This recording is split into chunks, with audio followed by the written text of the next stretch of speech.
Teka lang natin ang sprocket ng ating motor na G6S. Bakit nagpalit tayo ng sprocket? Ano ba ang habol natin? Unang-una, kaya natin to pinalitan mula sa stock na 45-15 o kaya 15-45. Ang kanyang ratio ay 3.00. Kasi ito mga boss, naka-design ito kung sakaling paakyat o kaya patag. Kumbagay nakabalance lang siya kung laging paahon o kaya sa patag. Ang gusto natin kasi dito, kaya tayo nagpalit ng sprocket. Ang habol natin diyan para bumilis ang ating motor. Magkaroon siya maganda siya pang racing. Kasi madalas naman magkaroon ng racing sa patag. Di naman yung bihira lang naman yung may paakyat. Iba namang motor ang gamit doon, yung pang trail, pang enduro, iba naman yun. Kaya tayo nagpalit ng sprocket para bumilis ang ating motor sa patag. Ang pinalit natin dyan, ito, 1646. Bakit naman hindi natin mailagay yung 1647? Kaya ito ang napili natin na 1646 dahil ito ang malapit na ratio sa rider FI. Kasi ang natin dyan madalas natin kasabay o ka-racing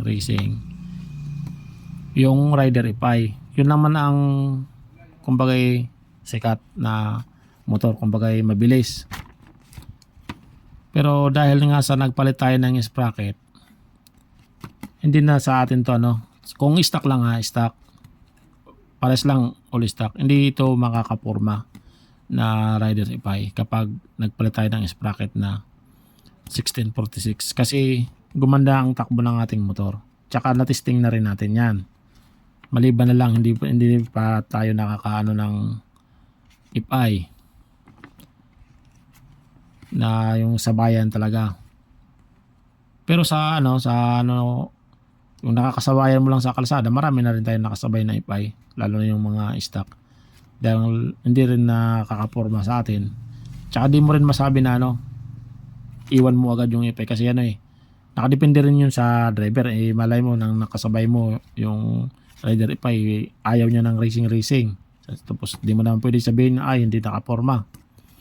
Pero meron tayong na obserbaran na talagang isang rider FI na kaibigan natin ay nahirapan ang ating motor.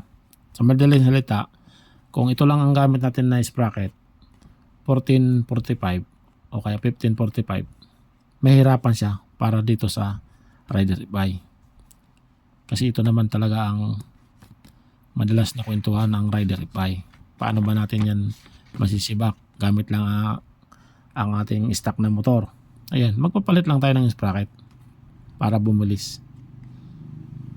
Gawin lang natin 1646. Ayan ang kanyang ratio, 2.87.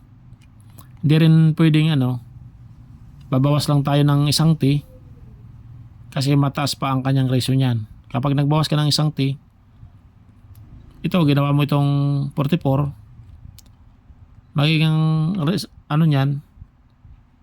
ratio niyan 2.94. Hindi pa sapat. Ito na-testing ko rin to. Hindi pa ito sapat pang dito sa rider FI nga 2.94 ratio. Kailangan mas mababa pa ang ratio. Ito na 2.87. Yan. Hindi rin pwedeng 1645 kasi ang magiging ratio niyan 2.81. Hihina na ang takbo ng ating motor. Lalamya na siya. Kumbaga sa madaling salita lalambot. Magkukulang ang hatak niya kapag ginawa mo yan 2.81 ang ratio.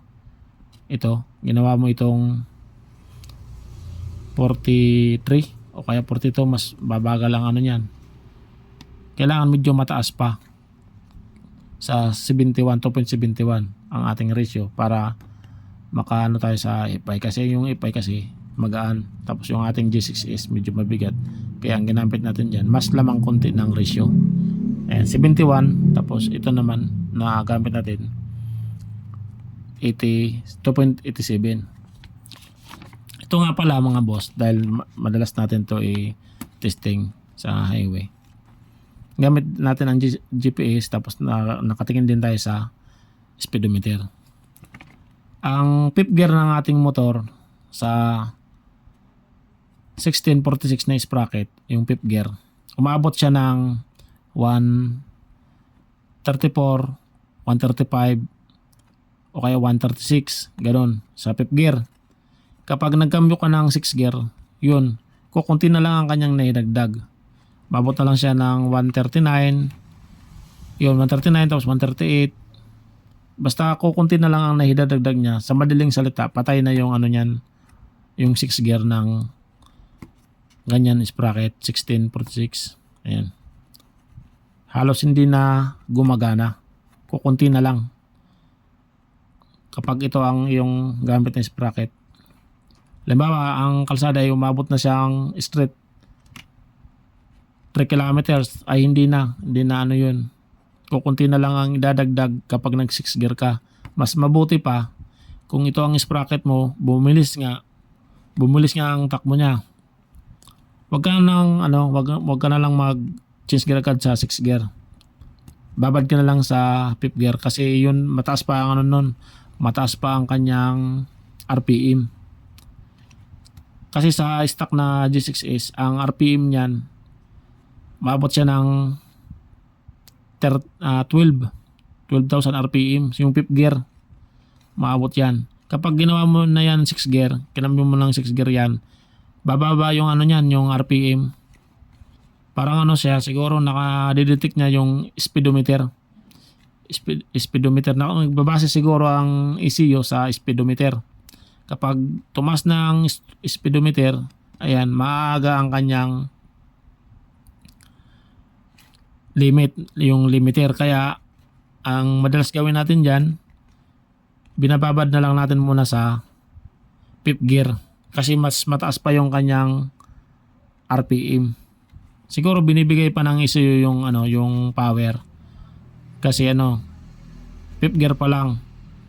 Pag 6th gear na kasi humihina na siya . Ano na lang naidadag niya. Halimbawa, 5th gear 35. Pag nag 6 gear ka niyan, magiging 36, 37, ganoon, balik-balik lang yan, 36, 37 o kaya 38. Kukunti na lang ang naidadagdag ng 6 gear. Sa madaling salita, patay na yung 6 gear ng ating G6S kapag ito ang gamit mo na 1646. Ang kagandahan naman doon, mula primera, segunda, tercera, kwarta, hanggang 5th gear, quinta. Halos halos sumasagad yung RPM.